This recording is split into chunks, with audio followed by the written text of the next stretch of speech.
One afternoon inside a luxurious mansion, sunlight spilled across the cold marble floor.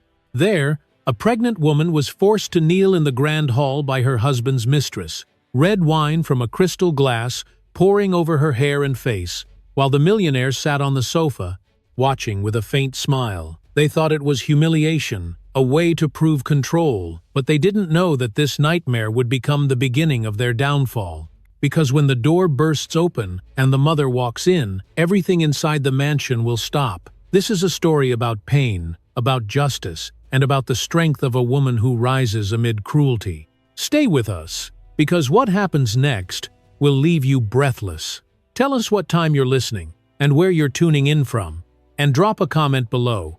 We'd love to hear from you. Sunlight spilled across the marble floor of the Cross Mansion, bright but merciless. Every corner gleamed with wealth, from the golden-framed portraits to the chandelier that hung above like a crown of frozen fire. Yet in the center of the grand hall, something unspeakable unfolded. A pregnant woman knelt on the cold floor, her trembling hands pressed against the smooth white stone, as if it could somehow swallow her shame. Her name was Elena Ward, 7 months pregnant, dressed in a soft light blue dress now stained with red wine. Her breath came in shallow gasps, her face pale and wet with tears. Across from her stood Vanessa Moore, the young mistress, radiant in a crimson silk gown that caught every ray of light.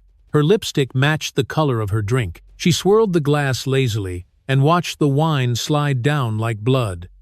"You wanted to play the perfect wife," she said sweetly. "Then show us what a perfect wife looks like. On your knees." Elena already was, her knees bruised against the marble. Around them, a handful of house staff froze in place, unable to move or speak. Vanessa smirked at their fear. "You all heard him," she continued. "Mr. Cross wants peace in his house, so let's make sure his wife knows her place." On the velvet sofa sat Damien Cross, Elena's husband, a man of perfect posture and polished cruelty. His black shirt clung to a body trained by privilege, not hardship. One hand rested on the armrest, the other held a cigar he had not yet lit. "She's the one who brought this on herself," he said calmly. "I told her not to raise her voice. I told her to behave." Elena lifted her head weakly. "Damien, please, this isn't you." Her voice cracked on the last word. Vanessa's heels clicked across the floor. She stopped inches from Elena, then tilted her glass. A stream of red wine poured down Elena's hair, dripping along her cheek and collarbone. Gasps rippled through the staff, but no one dared step forward. "It's simple," Vanessa whispered. "Say you're sorry. Say you're nothing without him." Elena blinked against the sting of the wine. The liquid slid into her eyes, mixing with tears.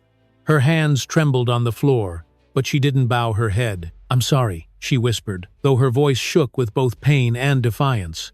Vanessa leaned closer, the scent of perfume sharp and heavy. Louder.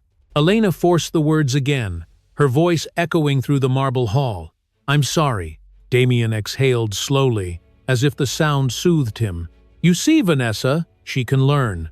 Vanessa's laughter chimed like breaking glass. "Not yet." She crouched, pressing the rim of her glass beneath Elena's chin. "Now, lick it clean." Elena froze. Her stomach tightened around the baby's movement, an instinctive plea to stay still. The humiliation sliced through her like a blade. Her reflection in the spilled wine was almost unrecognizable, pale, trembling, covered in red streaks. She didn't move. Damien's tone hardened. "Do what she says." A single tear slid down her cheek. Her body ached. Her knees burned. "Still," she whispered, "no." The room went silent. Even the air seemed to stop. Vanessa straightened, disbelief flashing across her face. "What did you say?" Elena's hands tightened on the marble. "No." "Oh." For a moment, Vanessa looked ready to strike her. Then she smiled instead, a slow, venomous smile. "Then crawl. If you won't beg, you'll crawl. Crawl to your husband and ask if he'll still keep you under his roof." Elena's pulse pounded in her ears. She turned her head toward Damien, hoping to see even a shadow of mercy, but he only tilted his head, studying her as if she were an experiment. "You should listen to her," he said. "You've embarrassed me enough for one lifetime." "Lon." Her heart thudded painfully. She pushed her hands forward, her body heavy and trembling. Every movement sent waves of pain through her back and stomach. The silk of her dress tore slightly as she crawled toward him, the floor slick beneath her palms. A servant dropped his tray and bent instinctively to help, but Damien's glare stopped him cold. Vanessa followed behind, her heels tapping like a metronome of cruelty. "That's right," she whispered. "Crawl. You wanted his name, his money, his perfect life. Now earn it." Elena reached the edge of the sofa. Damien looked down at her without expression. The faint scent of his cologne filled her lungs. She rested one hand on the edge of the couch to steady herself. Her fingers brushed against his shoe. He shifted his foot away. "Don't touch me." Something inside her broke. The tears stopped. The trembling stopped. Even her breathing steadied. She looked up at him, at the man who had once kissed her forehead and promised to protect her forever, and felt nothing but emptiness. Vanessa sensed it too. "She's finally learned," she said. "The wife of a king must know her place." Elena tried to rise, but her legs gave out. She fell sideways, one hand clutching her stomach as the baby kicked hard, as if in protest. The impact knocked the wineglass from Vanessa's hand. It shattered beside her, crimson liquid spreading across the marble like a wound. Vanessa gasped and stepped back. "Look what you did!" Elena pressed a hand to the floor, smearing the red streaks across her palm. Her breath came ragged, her body trembling. She looked around at the faces frozen in horror, the maids, the guards, the driver by the door, and realized no one would help her. Not one of them dared. She lifted her head once more, eyes unfocused, and whispered to the child inside her belly, "It's all right. I'm still here." Behind her, Vanessa grabbed a napkin, dabbing at the wine splatter on her gown. "You should thank him for letting you stay at all," she sneered. "Some men would throw you out on the street." Elena said nothing. The silence in the room grew unbearable. The chandelier's crystals trembled faintly from the echo of her fall. Damien reached for his lighter at last, the flame flickering near his face. "Clean this mess," he ordered the staff. "I'm done watching." He turned away. Elena stared at the spreading pool of wine that reflected the chandelier above her. The crimson light rippled like blood under glass. Her breath slowed, and for a single, suspended moment, the world narrowed to that reflection, the proof of how far she had fallen, and how far someone would soon have to rise to make it end. The last drop of wine slid from the broken glass and struck the marble with a soft, perfect sound. It echoed once, twice, then faded into stillness, and everything stopped there. Night fell over the Cross Mansion, but the lights inside burned harsh and cold. The walls that once carried music and dinner conversations now held only silence. Elena sat on the edge of a couch in the guest salon, her body shaking under a thin blanket someone had thrown over her shoulders. The marble beneath her bare feet still smelled faintly of wine. Her hair, stiff from the dried stains, clung to her cheek. The baby moved restlessly in her belly, tiny kicks against a world that had turned cruel. The door clicked open. Vanessa's perfume reached her before the voice did. "You should sleep," the mistress said lightly, stepping inside with a glass of water that she didn't offer. "The master hates looking at your face when you cry. It ruins the atmosphere." Elena turned her head slowly. "Why are you doing this?" Her voice was hoarse from hours of silence. Vanessa smiled as if she'd been waiting for that question. "Because I can. Because he lets me. And because you keep pretending you still matter." She sat across from her, crossing her legs, the red silk of her dress glowing in the lamplight. "You had your chance to be his queen. Now you can learn what it's like to be invisible." Elena clutched the blanket tighter around her shoulders. Her lips trembled, but she didn't speak. Vanessa leaned forward. "You want to know the truth? He told me the child might not even be his. He said he should have left you months ago." The words hit like blows. Elena pressed a hand to her stomach, her thumb brushing the faint rhythm of her unborn child. "That's not true." "Maybe," Vanessa said, shrugging. "But truth is what people believe, and he believes me." The silence stretched between them. Only the faint ticking of the antique clock on the mantel filled the room. Vanessa rose, her voice turning almost cheerful. "He'll talk to you in the morning. If you're smart, you'll agree to whatever he offers." She walked to the door, paused, and added with a sweet smile, "Oh, and you might want to clean yourself up. You look pathetic." Then she was gone. The door closed with a soft click that sounded louder than a scream. Elena's eyes drifted to the painting above the fireplace, a family portrait taken years ago, back when she still smiled without effort. She saw herself there in the painting, beside Damien, their hands joined over her small belly bump, both laughing as if life could never change. Now, the canvas mocked her. She rose slowly, wincing at the ache in her knees, and crossed the room. The painting surface caught her reflection faintly. Her face, pale and hollow, looked nothing like the woman in the portrait. She reached out and touched the glass frame. A crack ran down the corner from an old accident, dividing her painted smile in two. The fracture gleamed like a scar. A noise behind her made her flinch. The main door opened again. Damien entered, the scent of his cologne mixing with the bitter smoke of his cigar. He didn't look at her right away. He poured himself a drink from the crystal decanter, the ice clinking gently in the glass. "You've caused quite a scene," he said at last. Elena swallowed hard. "I didn't ask for any of that." He turned, his expression detached, his tone precise. "You embarrassed me. Do you have any idea what that means? People talk, staff talk, investors talk. A man's reputation is everything." She shook her head weakly. "You let her humiliate me." "She's earned her place," he said simply. "She understands how to behave." Elena's voice trembled. "By making your wife kneel?" His gaze hardened. "You stopped being my wife the moment you questioned me in front of others." Her breath caught. "What are you saying?" Damien lifted a folder from the table and held it out to her. "I'm saying it's time to end this gracefully. Sign these papers. You'll receive a settlement. Enough for you and the baby." Elena stared at the folder but didn't reach for it. "You want me to divorce you now?" He nodded once. "It's for the best. Vanessa and I are moving forward. You can keep the small house near the coast, and I'll ensure your medical expenses are covered until delivery. After that, we're done." Her voice was barely a whisper. "You promised to be there when she was born." Damien sighed as if her words were noise. "Promises are words, Elena. Business requires action." He placed the folder on the table between them, the sound sharp against the glass. Then he stepped closer, towering over her. "You should be grateful I'm giving you anything at all." Elena looked up at him, her vision blurring with tears. "You're not the man I married." He gave a small, humorless laugh. "No, I'm the man you never bothered to understand." She turned away, unable to bear his face any longer.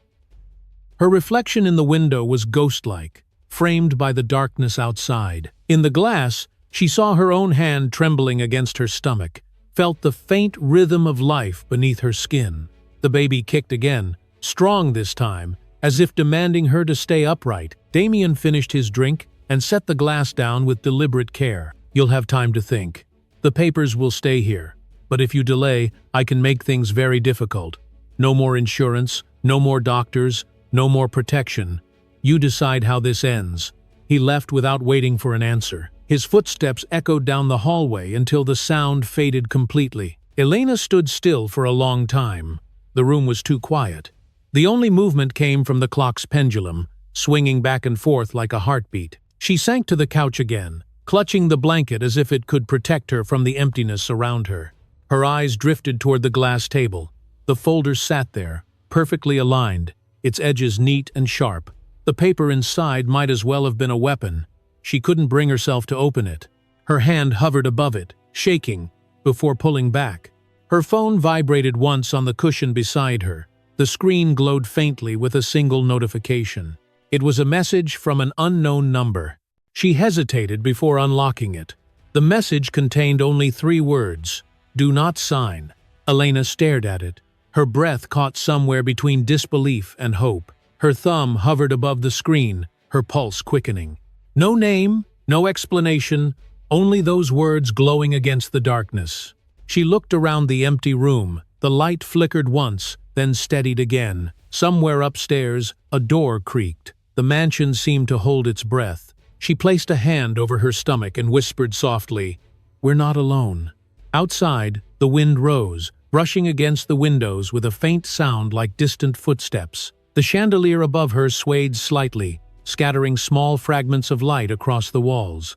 Elena turned her gaze toward the portrait once more. The crack along her painted smile caught the light, glinting faintly, like a sign she couldn't yet understand. The message remained on her screen, simple and commanding, pulsing faintly as if alive.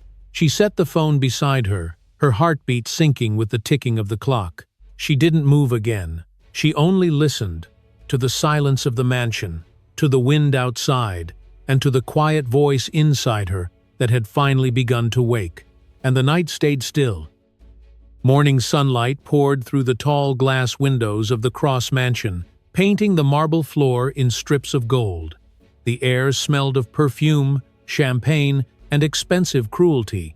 Laughter echoed from the grand hall where Vanessa Moore had gathered a circle of her friends. The women wore bright dresses, heels that clicked sharply against the floor, and smiles sharpened like blades. A string quartet played softly near the staircase, its music elegant enough to hide the ugliness behind it. At the center of the room stood Vanessa, radiant in ivory silk. She held a glass of mimosa in one hand and her phone in the other. "To new beginnings," she declared.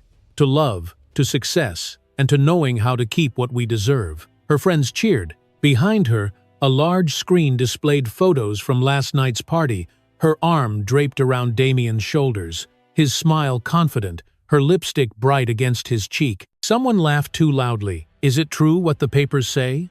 That he's leaving his wife before the baby's born?" Vanessa's eyes glimmered. "It's already done. She's staying here for now, of course, out of pity." She took another sip of her drink and lowered her voice conspiratorially. "But I told Damien we need her gone before the gala next month. The press doesn't like messy stories." The group erupted in laughter. One of the women whispered, "You really made her kneel?" Vanessa smiled, proud and cruel. On the marble, right in front of him, she looked like a servant begging for forgiveness. You should have seen his face. He didn't even flinch. The women gasped, half in shock, half in delight. One asked, "And she didn't fight back?" "Not once," Vanessa said. "She just cried. It was beautiful. Humility suits her." The laughter grew louder. Someone recorded a short video of the celebration. The camera panned across the table, covered in crystal glasses and jewelry, capturing Vanessa's proud grin. "The lesson," Vanessa announced, raising her glass again, "is that if you want to win, you take everything. His house, his name, his loyalty, even his pity. You leave her with nothing." Outside the hall, at the end of a long corridor, Elena Ward sat alone in the guest room, her back against the wall. Through the half-open door, she could hear the muffled laughter, each sound cut into her like glass. Her hands rested protectively on her belly, feeling the faint movements within. The laughter faded, replaced by the muffled hum of a string melody that sounded almost mournful. She stared at the phone on her lap. The mysterious message from the night before still glowed on the screen. "Do not sign. 3 words. No name." She had reread it 100 times, trying to guess who might have sent it. A friend? Someone from the staff? Or maybe no one at all? Her reflection in the phone screen looked tired, her eyes swollen but alert. The silence in her room grew heavy until the faint ping of a new notification made her flinch. Another message appeared. From the same number. "Stay calm. Help is coming. Tell no one." Her heart pounded. She typed back quickly, fingers shaking. "Who are you?" The reply came within seconds. "Someone who remembers who you are." Before she could send another word, footsteps approached outside. She locked the phone and hid it under a cushion just as the door swung open. Vanessa entered, her perfume filling the air like poison. "You're awake. Good." She closed the door behind her, then strolled across the room. "Damien wants you to start packing. The lawyers will send your settlement papers soon." Elena didn't answer. Vanessa walked to the mirror, checking her lipstick. "You know, it's funny. I used to feel sorry for you. You had everything, money, a husband, respect, and you wasted it all because you didn't know how to play the game." Elena's voice was quiet but steady. "You call this a game?" Vanessa turned, smiling. "Of course. The difference between you and me is that I play to win." She moved closer until their reflections merged in the mirror. "He doesn't even say your name anymore.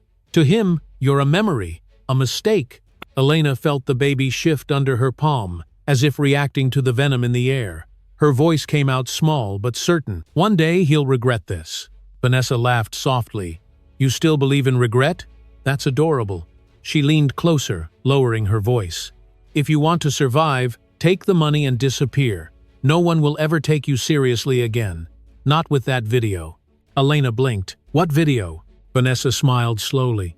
"Oh, didn't I tell you? One of the staff recorded you last night. You on your knees, crying, begging. I'm sure it's making its way through the gossip channels already." The room seemed to tilt. Elena's breath caught, her vision flickering between rage and disbelief. "You wouldn't." "Already did," Vanessa said lightly, tapping her phone. "It's the age of transparency, darling. Everyone deserves to see the truth, or at least my version of it." Elena's voice broke. "You're a monster." Vanessa's smile hardened. "I'm a survivor. There's a difference." She turned toward the door, satisfied with her cruelty. "Enjoy your last few hours here. By tomorrow, you'll be a footnote." When the door closed, Elena sank into the chair, her pulse pounding in her ears. She felt dizzy, suffocated by humiliation and fear.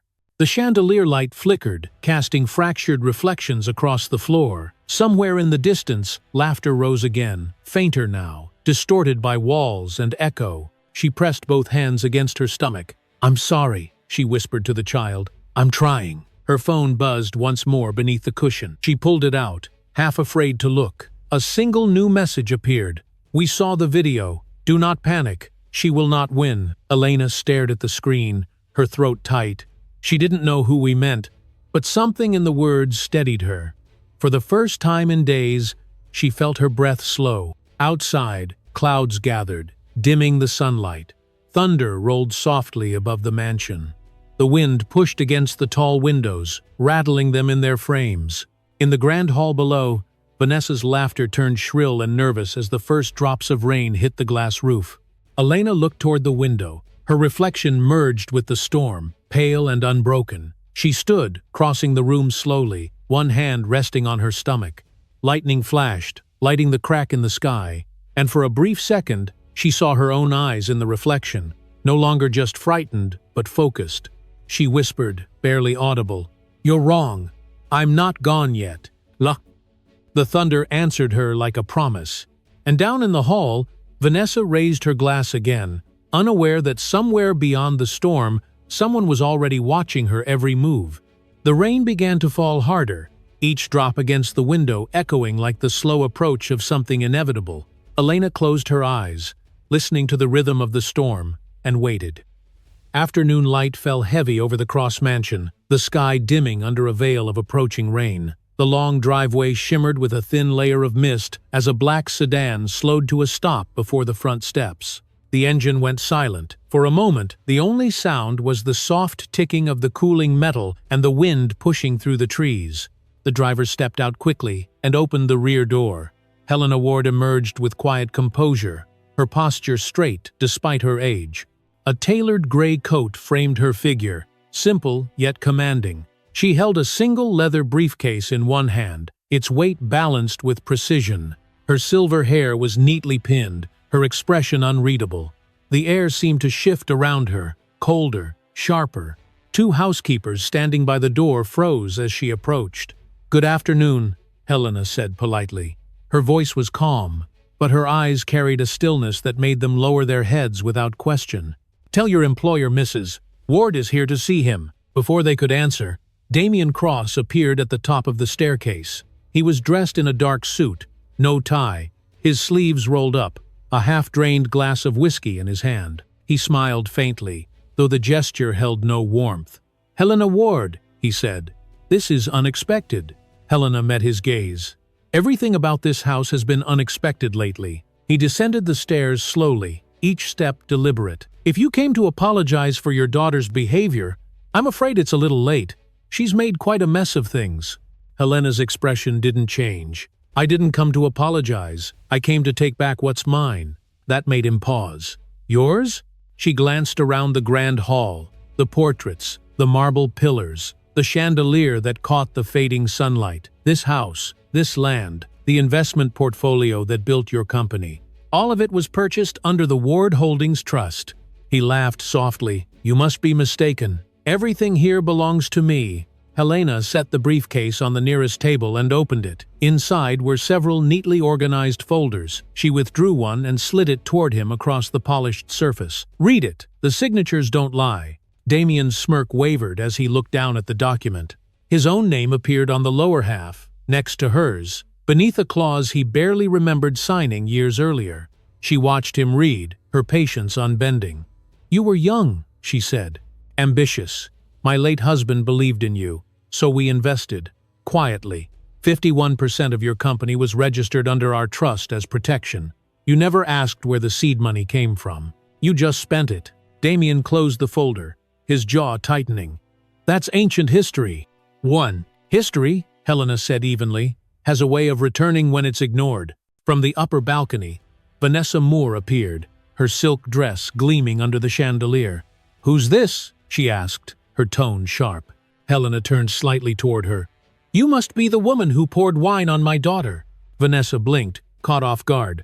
"Excuse me? I'm not repeating myself." The silence that followed was suffocating. Damien set down his glass. "Helena, this isn't the time. You're upset, and I understand that, but barging into my home won't solve anything." "Your home?" Helena looked around again, her gaze landing on the ornate crest above the fireplace, the Ward family emblem, carved in stone. "You've been living inside my name."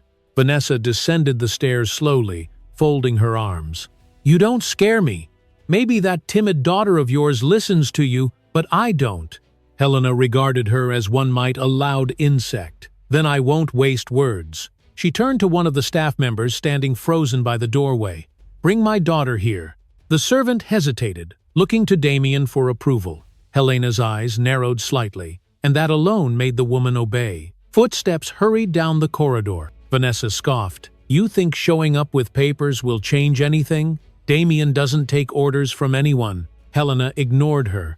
She removed another document from the briefcase and placed it on the table beside the first. "These are the updated property titles. This estate was registered under a shared corporate holding.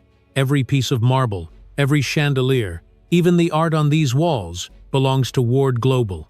Damien's voice rose. "You can't just walk in here and—" "I can," she interrupted, "and I just did." Her tone was soft, but it cut through him like a blade. The thunder outside answered her, low and distant. The servant returned with Elena, who entered hesitantly, her steps slow from exhaustion. Her face was pale, her hair still unkempt. When she saw her mother standing in the center of the hall, her breath caught. "Mom!" Helena turned to her, her eyes softening for the first time. "It's all right. You're safe now." Elena's knees wobbled, but she steadied herself on the wall. "Why are you here?" Helena looked past her toward Damien. "To end this." Vanessa rolled her eyes. "Please, you sound like a soap opera." "Damien, are you really going to let this woman talk to us like—" "Enough," Helena said. Her voice was calm but filled with power. Even the air seemed to still. Vanessa froze mid-sentence, her mouth open, her pride cracking. Helena stepped closer to Damien, meeting his eyes. "You used my daughter's love to climb higher. You humiliated her under my roof. You forgot who gave you the ground you walk on." She lifted a small flash drive from her coat pocket. "Every transaction, every signed agreement, every misused fund, I have it all. You've been careless." Damien's confidence faltered for the first time. "What are you implying?" "I'm not implying," Helena said. "I'm stating." The storm outside broke suddenly, rain hammering against the windows. Lightning flashed, illuminating the documents spread across the table. Helena's shadow stretched across them, long and unwavering. Vanessa backed toward the stairs. "Damien, do something."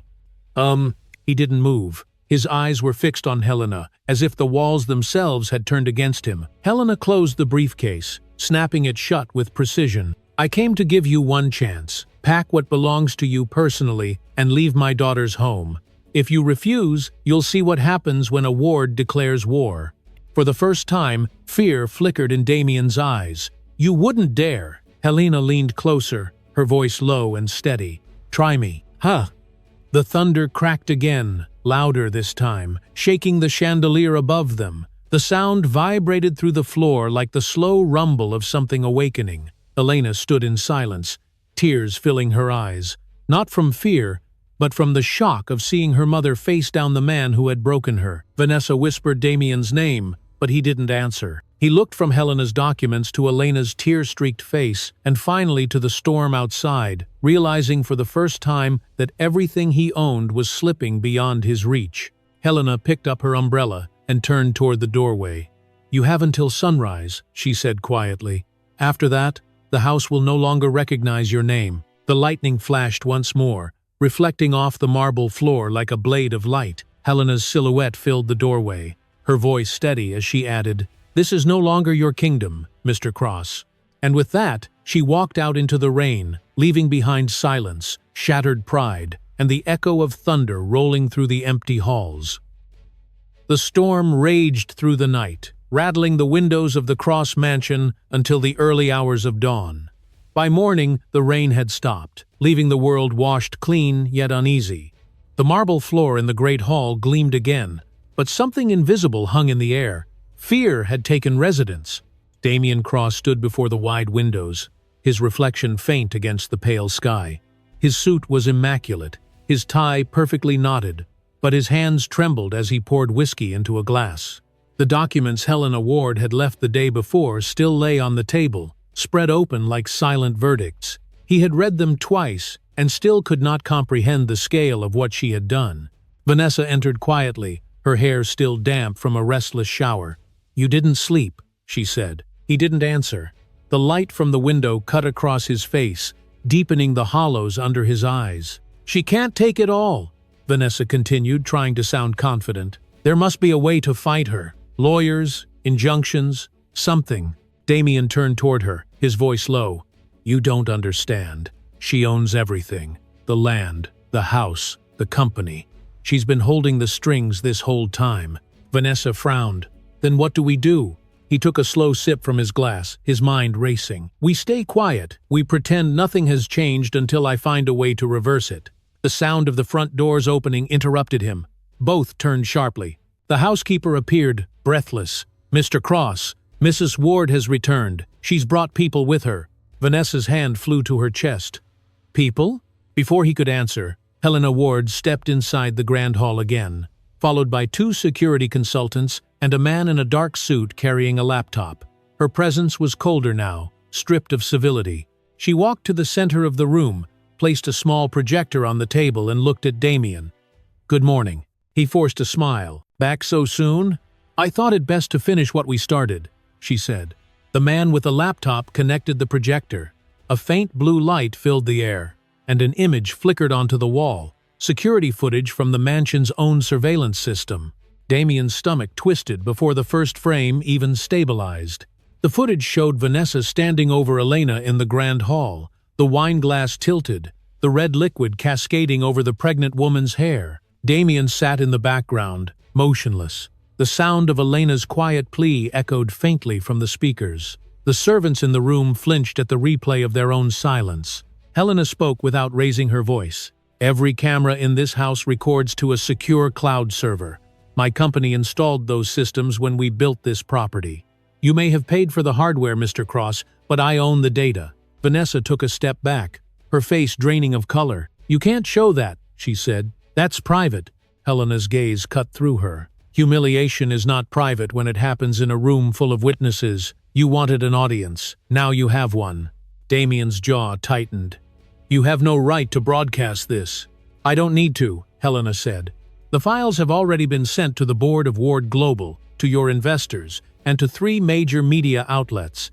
I thought you deserved the courtesy of seeing what they will see." The color drained from his face. "You're destroying me." Helena regarded him steadily. "You destroyed yourself the moment you thought cruelty was strength." The room went still, except for the low hum of the projector. Vanessa's breathing turned shallow. She tried to laugh, but the sound cracked. "This doesn't prove anything. She could have faked it. It's just a video." Helena pressed a key on the laptop. A second file appeared. Audio recordings, taken from the security microphones hidden throughout the house. Vanessa's voice rang clear. "She should crawl. Make her beg. He won't stop me. He likes watching." The words filled the room like poison. Vanessa's hand flew to her mouth. "That's not fair. You're twisting everything." Helena ignored her. She turned to Damien. "You encouraged it. You allowed it. And worse, you profited from it. Every contract you've signed under Cross Holdings was backed by our assets. You wanted power. You got it through us. And now you'll lose it the same way." He slammed the glass onto the table, shards scattering across the marble. "You think you can humiliate me in my own home?" "This was never your home," Helena replied. Lightning flashed outside, though the storm had already passed. The brief light illuminated the faces of the staff gathered silently along the hall. For the first time, they saw the fear in Damien's eyes. Helena nodded to the man with the laptop. "Leave the files." The consultant handed her a small flash drive before packing the equipment. She slipped it into her pocket. "Copies are stored securely. Nothing can be deleted." Vanessa turned to Damien, desperate now. "Do something! Tell her to stop!" He didn't answer. His hand gripped the edge of the table, knuckles white. His empire, his image, everything he had built on control, was unraveling in front of him. Helena closed the laptop gently. "This is your reckoning. I don't need to raise my voice, Mr. Cross.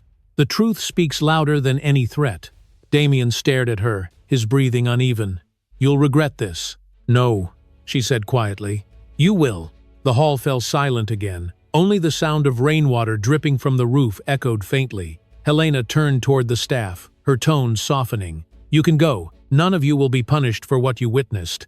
This house will change hands soon." The staff exchanged nervous glances before slowly dispersing.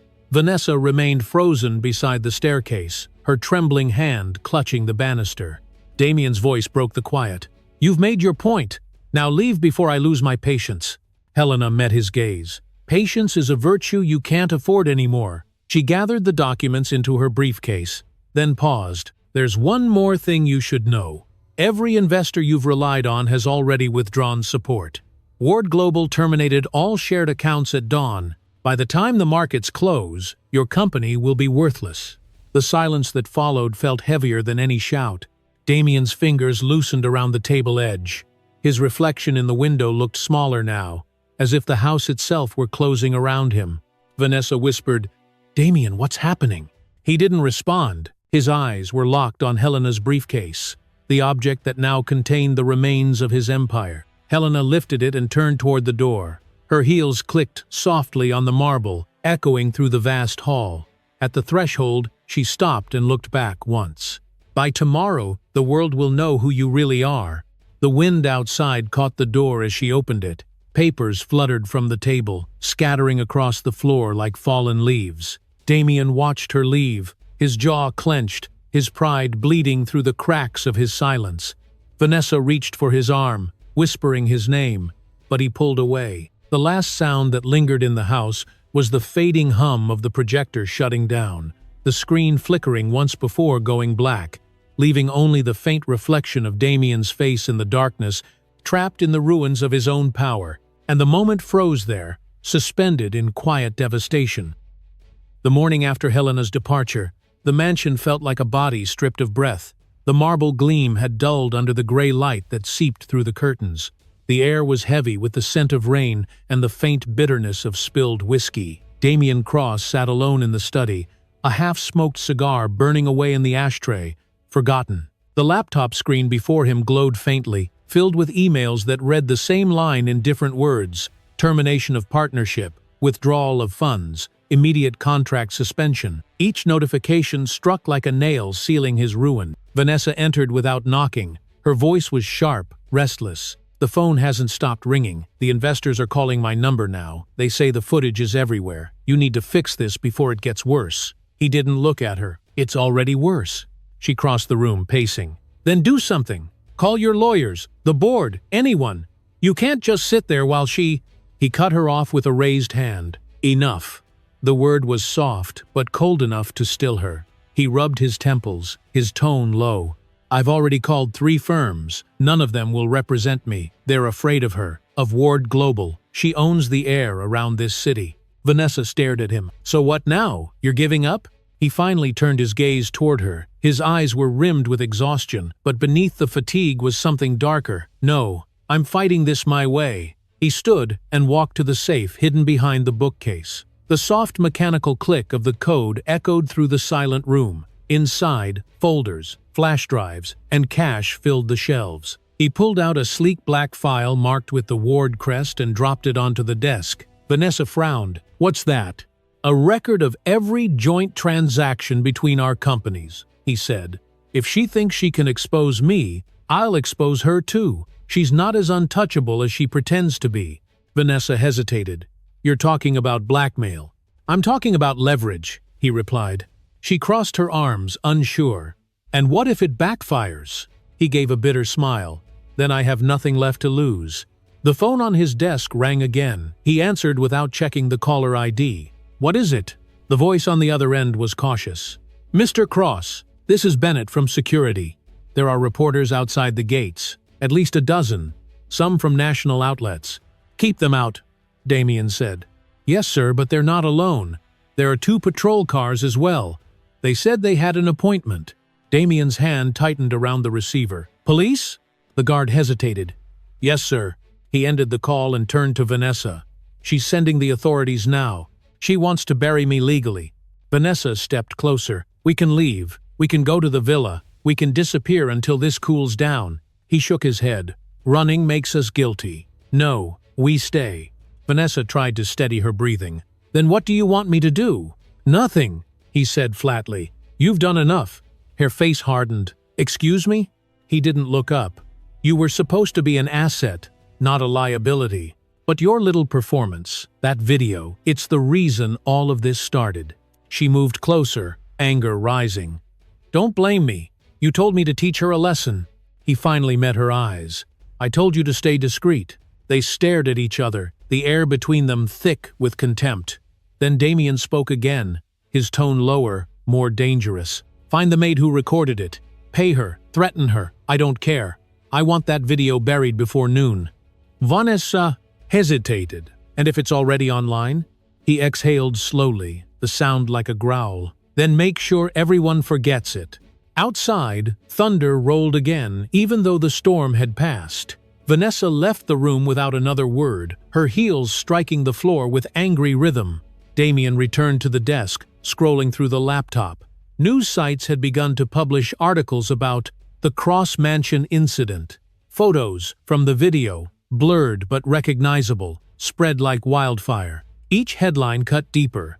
"Business mogul under fire. Abuse scandal linked to Ward Trust. Corporate power play unfolds." He closed the screen and leaned back in his chair, staring at the ceiling. His empire was collapsing in real time, each story another stone falling from its foundation. He reached for the glass again, but his hand shook too much to lift it. A soft knock came at the door. Damien's voice was low. "What?"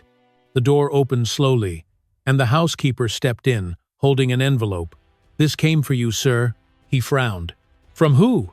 "There's no return address. It was delivered by hand." He took it and dismissed her. The envelope was heavy, embossed with the Ward Global seal. Inside was a single page. He unfolded it slowly, his eyes narrowing at the printed words. "Mr. Cross, the law will decide what remains yours. Until then, all company accounts and personal holdings have been frozen pending investigation." He read the next line twice, his pulse quickening. "You are not untouchable anymore." The paper slipped from his fingers, landing softly on the desk. Outside, the faint sound of sirens began to build again, growing louder with each second. He moved to the window. Down the long driveway, he saw the reflection of blue and red lights cutting through the fog. Police cars, press vans, a few unfamiliar black sedans he couldn't identify. Vanessa reappeared in the doorway, her face pale. "They're here! What do we do?" Damien stayed silent, watching the flashing lights draw closer. For the first time in years, he didn't have an answer. The gates opened automatically at the security guard's command. The cars stopped near the entrance, doors opening, men and women stepping out with determined precision. Some carried cameras, others briefcases. Vanessa whispered, "Damien, He turned from the window, his eyes dark, empty. "Call the lawyer one more time." "I already did. They won't take the case." The sound of footsteps echoed from outside. The house was surrounded now. He walked to the center of the room, straightening his jacket, adjusting his cufflinks, as if the gesture could restore control. "Then we face them," he said quietly. Vanessa stared at him. "Face them with what?" He met her gaze, with silence. "Now." She wanted to protest, but stopped when she saw the look in his eyes. It was not defeat. It was cold calculation, the kind that made her remember why she had once admired him. The doorknob rattled. The knock that followed was no longer polite. "Mr. Cross," a firm voice called from outside. "We have questions regarding the financial reports submitted under your name." He didn't move. The sound of his own heartbeat filled the space between the knocks. Vanessa whispered again, "Damien, please." "Not." He lifted his head, expression unreadable, and answered calmly, "Let them in." The door opened. Light from the hallway spilled into the study, cutting through the gloom. The uniformed officers stepped inside, their presence immediate and unyielding. Damien's hands remained at his sides, his face composed. "Gentlemen," he said softly, "I've been expecting you." The lead officer nodded and began reading from a document. The words blurred under the low hum of the rain outside. Vanessa's breath quickened, her fingers tightening around the edge of her dress.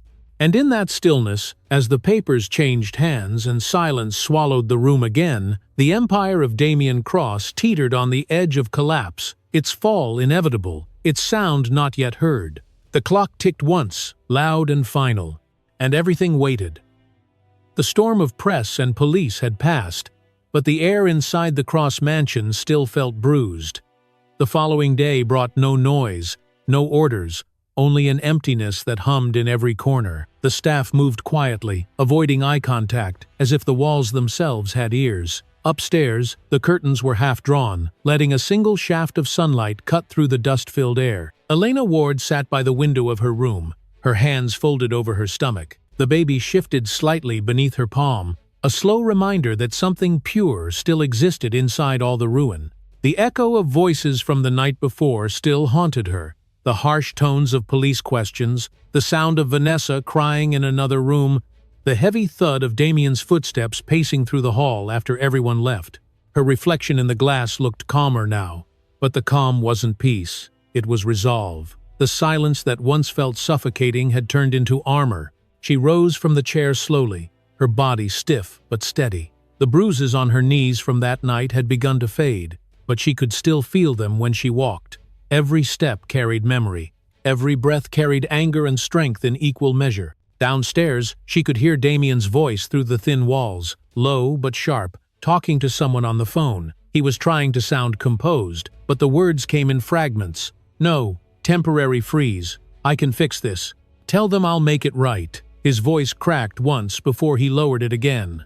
Elena reached for the door handle, pausing. She could turn away, retreat into quiet safety now that her mother had dismantled his empire. But something inside her refused to stay still. She had been silent too long. She opened the door and stepped into the corridor. The floor beneath her feet was cold, but she didn't falter. Servants glanced at her as she passed, unsure whether to bow or hide.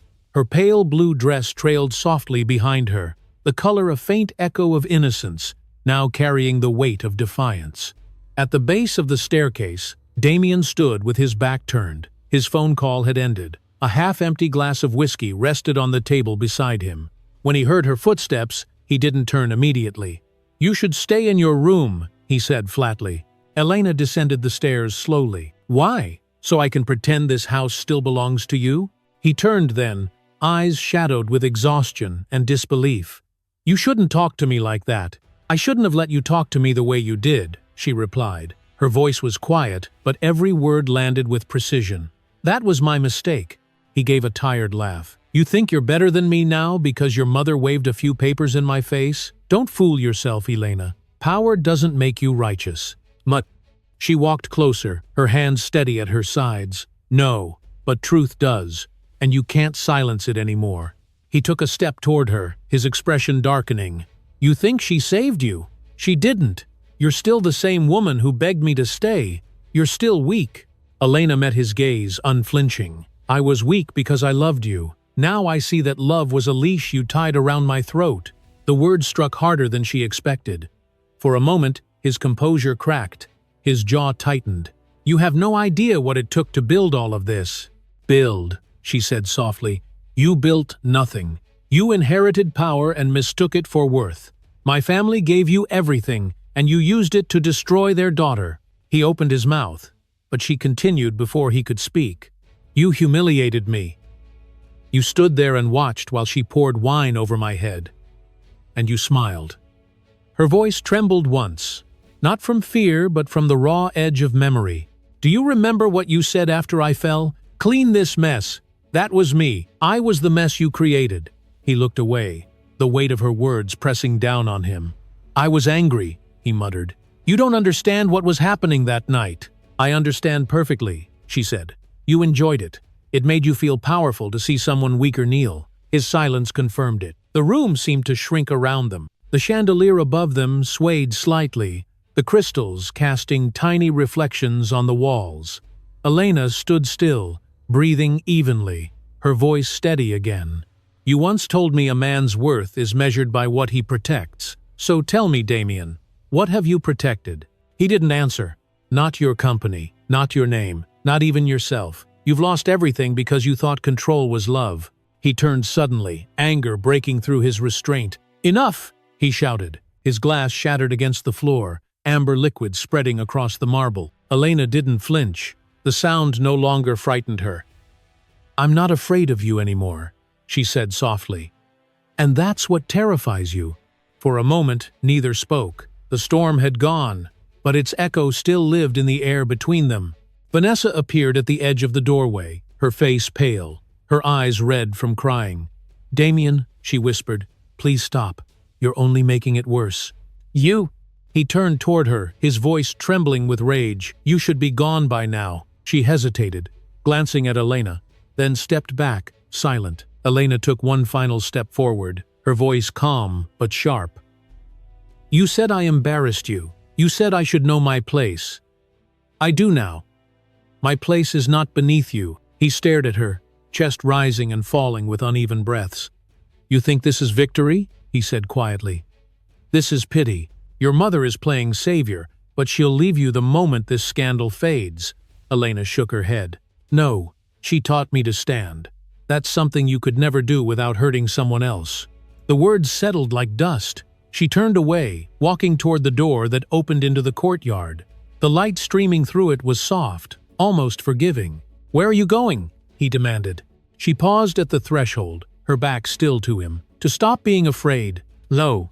The wind from outside carried into the hall, stirring the papers left scattered on the floor from the day before. One of them brushed against Damien's shoe, the frozen bank notice. The signature of Helena Ward stamped across it. Elena stepped out into the courtyard, the sunlight touching her face for the first time, in what felt like forever. She breathed in deeply, her hand resting gently on her belly. Behind her, the heavy silence of the mansion cracked like glass under the weight of everything left unsaid. Damien's voice echoed faintly from behind, desperate and small. "Elena!" She didn't turn around. Her eyes closed as the wind lifted her hair, and for a moment, it felt like the air itself was whispering her mother's words from years ago. "Strength doesn't shout, it stands." And she stood there, unbroken, as the light washed over her, waiting for whatever would come next.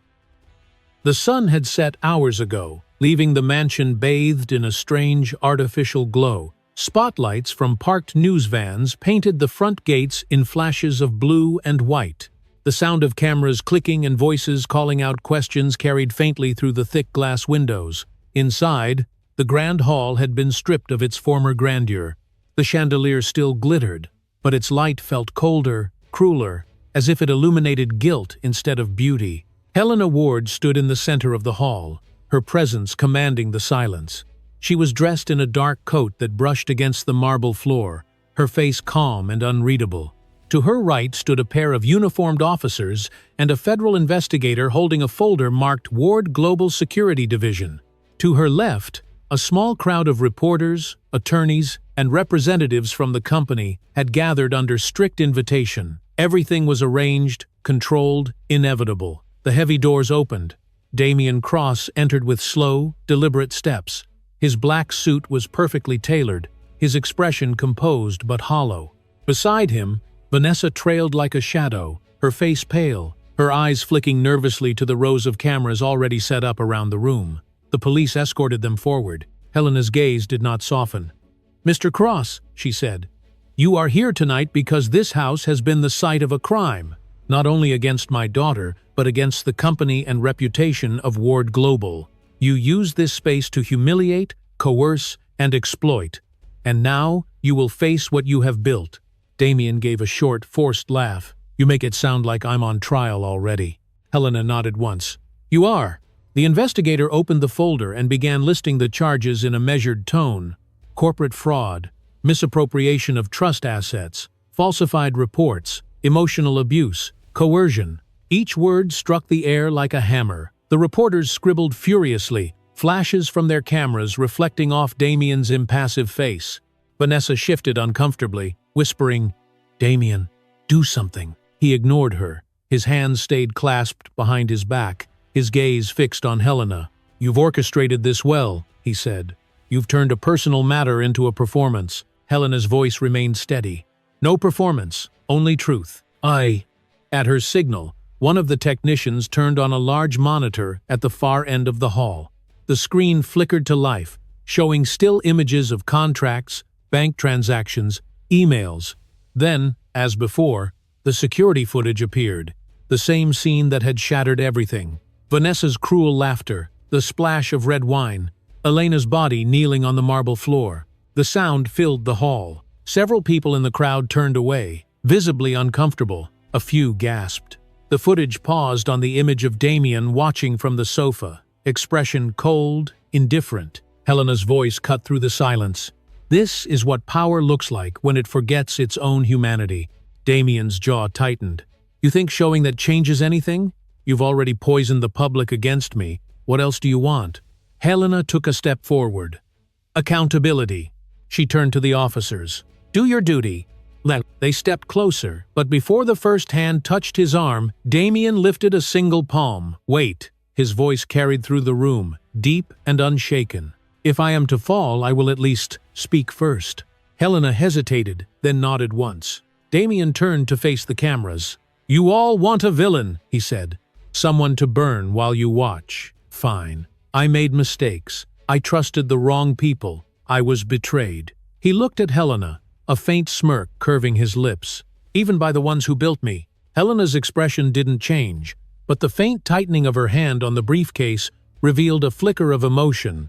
Damien continued, "I built Cross Holdings from the ground up. Every partnership, every contract, my vision, my effort. You think I used you, Helena? You used me. You built your empire through men like me, then discarded us when we stopped obeying." The room fell into uneasy silence. The reporters exchanged glances, their pens hesitating above their notepads. Helena's voice, when it came, was low but cutting. "If that's what you believe, then you've already condemned yourself, because the difference between us is simple. I build, you consume, and the world has finally seen it." At that moment, the doors at the far end of the hall opened again. Every camera turned. Elena Ward entered quietly, her steps slow but sure. She wore a pale dress that contrasted with the dark marble, her hair pinned loosely back. Her face bore no makeup, no mask, only calm determination. The murmurs in the room hushed instantly. Damien's eyes widened slightly, though he recovered quickly. "So this is it," he said. "You bring her out to complete the show." Elena met his gaze without fear. "No. I came because I needed to see the truth for myself." Her voice was soft but clear. It carried across the room, filling every corner. "You told me I was nothing. You told me I'd never stand without you. But look where we are, Damien. You're the one surrounded." The silence that followed was absolute. The officers shifted slightly, waiting for Helena's cue. Damien's mask cracked. "You think you've won because of this?" He gestured around the room. "Because your mother's money bought justice? None of you know what it's like to have everything ripped away." Elena's voice remained steady. "I know exactly what that feels like. You took my dignity, my peace, my sense of safety, but you never took my soul." The words hit him harder than any accusation. His face tightened, his breath shallow. For a brief second, the man who once believed himself untouchable looked human, small, frightened, furious. Helena stepped beside her daughter. "You can't outrun what you've done," she said. "The law will follow. The world will remember." Vanessa's voice broke suddenly. "Please," she said, trembling. "I didn't mean to. It wasn't supposed to go that far." Helena turned her gaze to her, cold and measured. "You made choices. Every cruelty begins with permission." Vanessa began to cry, her mascara streaking down her cheeks. The sound filled the room, sharp and pitiful. Helena nodded to the officers again. "It's time." The nearest officer stepped forward and reached for the cuffs. The metallic click echoed through the hall, slicing the silence. Damien didn't resist. He lifted his hands, his gaze fixed on Helena. "This isn't the end," he said quietly. "Empires don't die this easily." Helena's eyes were unblinking. "They do when they're built on suffering." The flash of cameras filled the room as the officers turned Damien toward the door. Vanessa clung to the edge of a chair, sobbing openly. Elena stood motionless, watching him go. Outside, lightning flared once more in the distance, illuminating the courtyard. The reflection of the flashing cameras through the glass windows turned the hall into a storm of light. As the heavy doors closed behind the officers, Helena exhaled slowly. The sound of footsteps faded down the corridor, leaving only the quiet rustle of papers and the hum of the monitors. Elena stood beside her mother, silent. The chandelier above them trembled slightly, scattering shards of light across the floor like pieces of a broken crown. And there, in the bright emptiness of what had once been his kingdom, the world seemed to hold its breath, waiting for dawn. The courthouse stood at the heart of the city, its white pillars gleaming beneath a pale morning sky. The storm that had shadowed the last week was gone, leaving only damp streets and the faint scent of rain. Crowds lined the steps, reporters clutching microphones, their voices rising and falling like waves. Flashbulbs popped in rapid bursts as two black vans pulled up to the entrance. Inside the first sat Damien Cross, his wrists chained, his expression hollow but proud. In the second, Vanessa Moore wept quietly into her hands.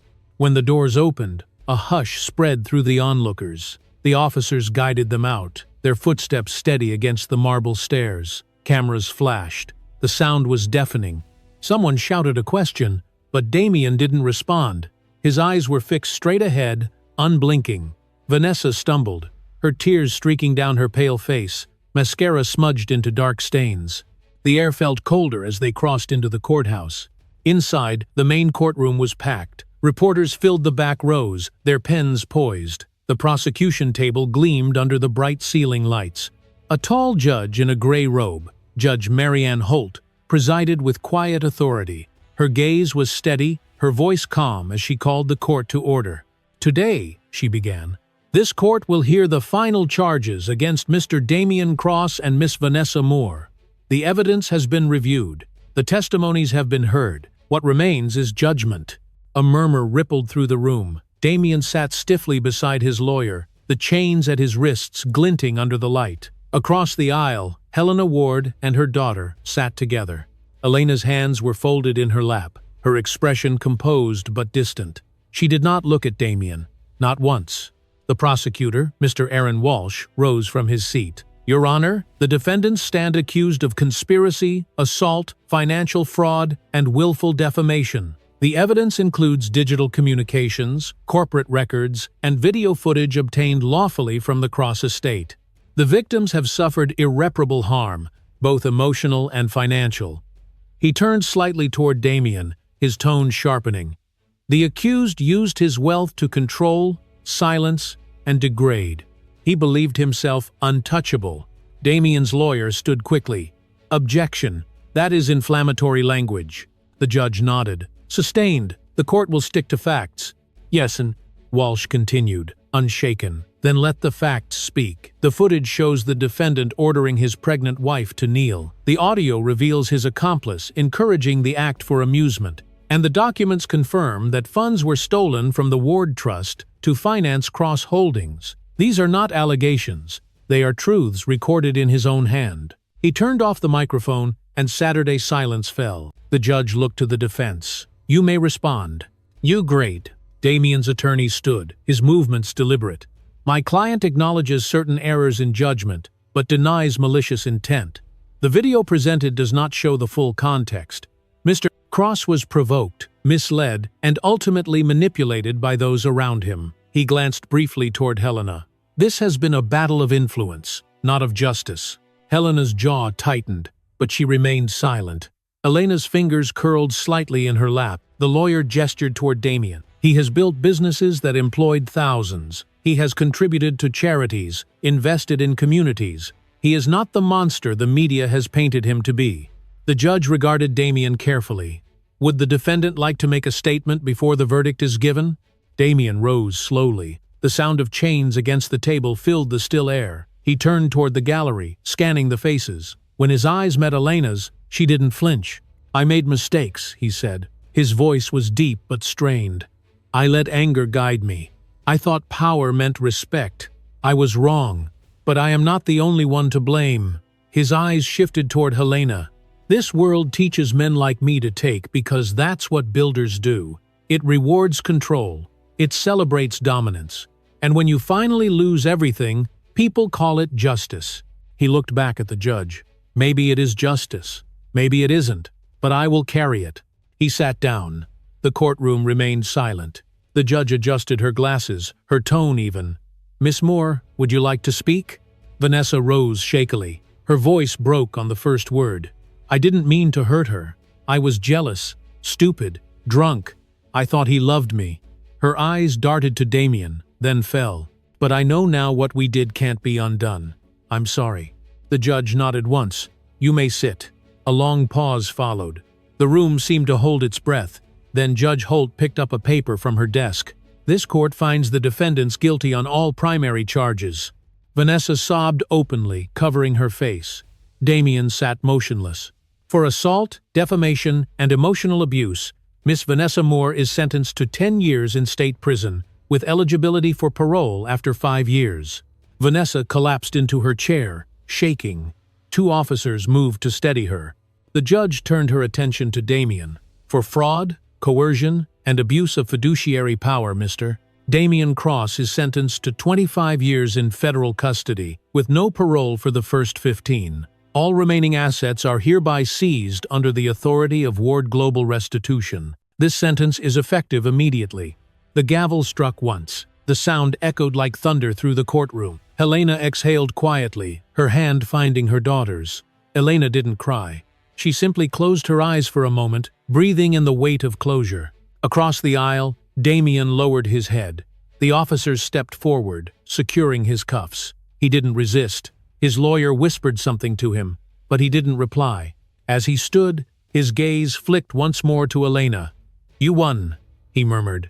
Elena opened her eyes. "No," she said softly. "Justice did." He looked away, a faint, bitter smile forming before the officers led him toward the side exit. Vanessa followed moments later, her sobs echoing down the hallway. The press outside erupted as the doors opened. Cameras flashed furiously, capturing the image of the disgraced millionaire being escorted in chains. The reporters shouted questions, their voices clashing with the hum of the city traffic. Inside the courtroom, silence remained. Helena gathered her papers carefully, every motion deliberate. She turned to the judge and nodded. "Thank you, Your Honor." Judge Holt returned the gesture. "Justice is never easy, Mrs. Ward, but it must be done. Helena and Elena walked toward the doors. The corridor outside was quiet now, the crowd muffled behind thick walls. The light through the tall windows cast long shadows across the polished floor. At the end of the hallway, Elena paused. Her reflection shimmered faintly in the glass pane, the faintest tremor of relief softening her face. She pressed a hand over her stomach. The baby kicked once, gentle and alive. Helena turned to her. "It's over," she said softly. Elena nodded. For him, yes. They stepped outside. The city waited beyond the courthouse steps, bright and cold, alive with noise. The air smelled of rain and new beginnings. Helena placed a hand on her daughter's shoulder. "Let's go home." And for the first time in months, the word home didn't sound broken. It sounded real. Behind them, the courthouse doors closed, the echo fading into quiet finality. And justice stood, whole and unshaken, in the morning light. The morning was quiet. The city, still recovering from the echo of the trial, seemed gentler than before. The clouds parted slowly, letting sunlight spill over the rooftops like a slow promise. The Ward mansion stood on a hill overlooking the city, no longer a place of luxury or power, but of peace. The gates were open, the guards gone, the air filled with birdsong instead of whispers. Inside, the grand hall had changed. The marble floors still gleamed, but the walls carried new life. The portraits of business deals and men in dark suits had been replaced by photographs of women, children, and workers from the new foundation. The gold-plated name Cross Manor had been taken down weeks earlier. In its place, a simple bronze plaque now read, "Elena's Light, Center for Women in Crisis." The sound of laughter drifted from the garden beyond the windows. Elena Ward stood there, wearing a pale blue dress that moved softly in the wind. Her hair glowed under the sunlight, her hands gently rocking the stroller beside her. The baby inside, her daughter, slept peacefully, wrapped in a white blanket. The garden smelled of lilacs and wet grass. Helena Ward watched from the terrace steps, a cup of tea cradled in her hand. Her face was serene, lined by wisdom and time. She didn't speak for a long moment. She only watched her daughter, the child, the way the world seemed to have learned to breathe again. When Elena looked up, their eyes met. "She finally slept," Elena said quietly, smiling. Helena nodded. "She knows she's safe." The two women stood in silence, the wind rustling the flowers around them. The mansion that had once been a prison now carried warmth. The rooms were filled with volunteers, nurses, counselors. The once cold corridors were painted in soft colors. Even the chandelier that had witnessed humiliation now hung over a reception area, its crystals scattering sunlight instead of reflecting pain. Helena placed her cup down on the stone railing and walked toward her daughter. "You did well," she said softly. "You turned a place of cruelty into a refuge." Elena looked down at her hands. "I didn't think I could. There were days I wanted to burn it all down." Helena smiled faintly. "You didn't burn it. You rebuilt it. That's harder." A few volunteers passed by with boxes of supplies, nodding politely to the two women. In the distance, a group of children played near the fountain, their laughter echoing against the stone. Elena pushed the stroller forward, glancing at the garden path. "Do you ever think about him?" Helena took a slow breath. "Sometimes, but not with anger anymore. Pity, maybe. He had everything but peace." Elena's gaze lingered on the sunlight reflecting off the fountain. "The newspapers said he refused visitors, that he never talks. Guilt is a heavy chain," Helena said. "It breaks differently for everyone." Elena nodded slowly, her eyes softened. "I don't hate him anymore," she said.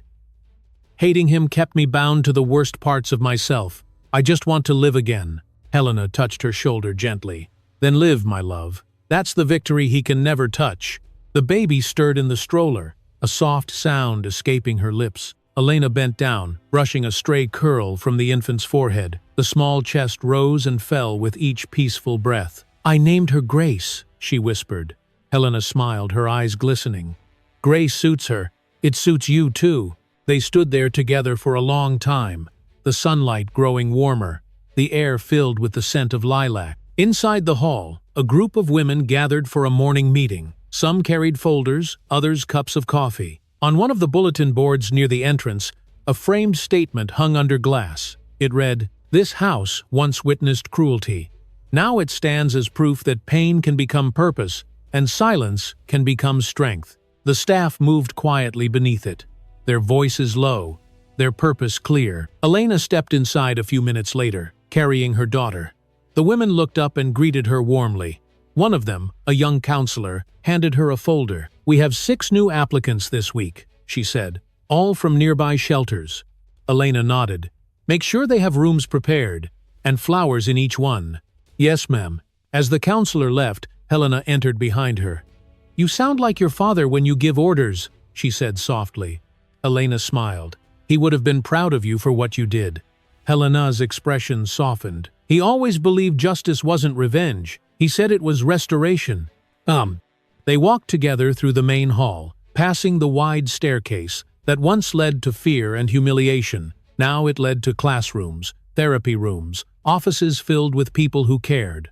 As they passed the chandelier, sunlight hit the crystals, scattering rainbows across the walls. One of the colors touched the baby's cheek. She squirmed gently, blinking her tiny eyes.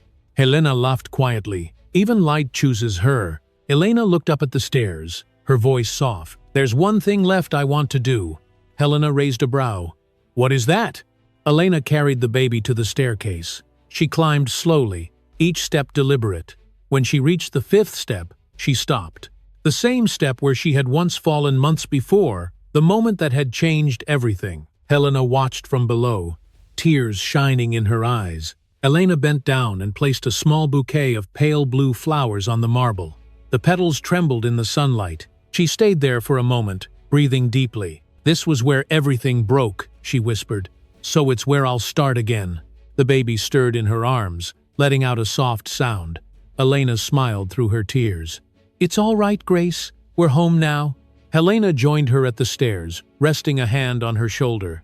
"The past doesn't own you anymore," she said. Elena looked up, her eyes clear.